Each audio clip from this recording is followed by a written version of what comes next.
dalam tahap belajar. Bagaimana sih sebetulnya pembelajaran diferensiasi? Nah, ini saya ingin berbagi praktik baik pembelajaran diferensiasi. Seperti sudah dikatakan tadi, perkenalkan kembali, nama saya Nining Yustiana, saya pengajar bahasa Inggris di SMA Negeri 1 Parongpong. Nah, di dalam pembelajaran bahasa Inggris, jadi proses kegiatannya itu, jadi di sini ada 3 macam: diferensiasi konten, diferensiasi produk, dan juga diferensiasi proses. Nah, di dalam diferensiasi konten, di sini saya mengambil tema, yaitu materi yang akan saya ajarkan itu prosedur text atau text prosedur. Nah, ini materi pembelajarannya procedure text, ada di kelas 11. Pembelajaran terkait materi procedure text membahas mengenai pengertian, struktur teks, menulis dan mempresentasikan prosedur teks yang berkaitan dengan teknologi. Kenapa saya ambil teknologi? Karena ini adalah lanjutan dari SMP. Di SMP itu ada di kelas 7 dan di kelas 9 mengenai text procedure. Biasanya how to make something, bagaimana cara membuat sesuatu. Maka di SMA saya tingkatkan grade-nya menjadi how to operate something or how to use something. Jadi karena sekarang kaitannya teknologi, maka dikaitkan dengan teknologi. Nah, diferensiasi konten yang saya laksanakan, yang pertama, guru menampilkan PPT, gambar-gambar, dan contoh teks. Seperti kita tahu, ada beberapa gaya belajar anak. Nah, untuk mengakomodir semuanya, maka sengaja saya siapkan beberapa konten. Yang pertama ada PPT seperti biasa. Yang kedua, gambar-gambar yang berhubungan dengan teks prosedur, atau teks prosedur itu bisa juga disebut tips, gitu ya. Kemudian contoh teks seperti biasa. Nah, ada juga menampilkan link YouTube dan audio yang berhubungan dengan teknologi.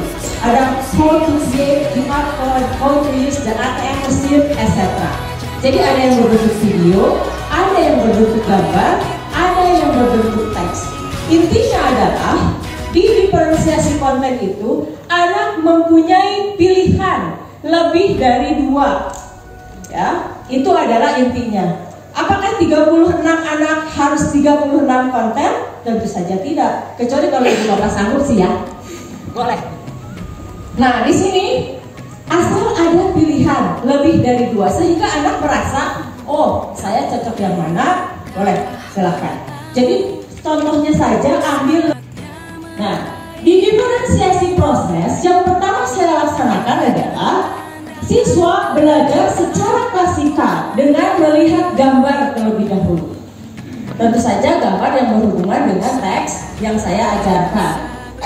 Mengenai tadi struktur teks bahasa, jadi ini klasikal dulu, Bapak Ibu. Waktu saya mengajar klasikal dulu, kita lihat gambarnya. Jadi ini mulai dari diri dulu. Kita lihat dulu secara klasikal, itu dimulai dari diri. Kemudian setelah mulai dari diri, next, siswa belajar berkelompok. Tadi setelah kita klasikal mulai dari diri, kita ke sini, kita ke eksplorasi. Eksplorasinya anak kita kelompokkan. Dikelompokkannya, kalau waktu itu saya dikelompokkan berdasarkan hobi yang sama. Kita boleh mengelompokkan. Apakah harus misalnya yang pintar-pintar semua? Itu kan penilaian kita, Bapak Ibu, belum tentu. Jadi random saja. Misalnya minggu ini kalau penugasannya apa? Karena tujuan pembelajarannya adalah di menulis dan berbicara, di writing and speaking, maka saya menugaskan siswa untuk membuat teks prosedur sederhana. Setelah membuat teks prosedur sederhana, mereka mempresentasikan hasil teks mereka. Kita bisa memilih. Untuk menulis menulisnya semua menulis, tapi boleh dengan cara berbeda.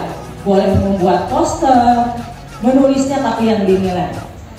Nah, nanti di speakingnya yang saya nilai, boleh mereka presentasi langsung di depan. Boleh juga menggunakan voice note. Boleh juga menggunakan video. Kadang anak-anak ada yang percaya diri langsung. Ini saya mau tampil, boleh nggak ditemenin? Berempat tapi satu-satu presentasinya. Saya bilang oke, no. Yang penting satu orang presentasinya. Tapi ini nilainya di video, tapi saya mau ditemenin. Oke, boleh sekarang berempat, minggu depan bertiga, minggu depan berdua, nanti sendiri. Nah, seperti itu. Oke, next. Nah, ini contoh yang di depan. Ada juga yang tuh berdua pengen ditemenin, padahal itu nilainya sendiri. Tapi karena anaknya belum pede, saya mau ditemenin. Padahal cuma ditemenin doang. Diliatin sama temennya. Kemudian ada juga yang lagi ngerekam, begini. Ada anak juga yang lebih kreatif, banyak pasti. Tapi ini saya masukkan salah satu contoh saja. Nah, perasaan saya setelah melakukan pembelajaran diferensiasi itu ada kepuasan tersendiri, Bapak Ibu. Jadi setelah dicoba, mungkin kita lebih banyak dipersiapkan, tentu saja. Tapi kalau sudah satu kali dipersiapkan, ini akan bisa terus-terusan terpakai, gitu ya.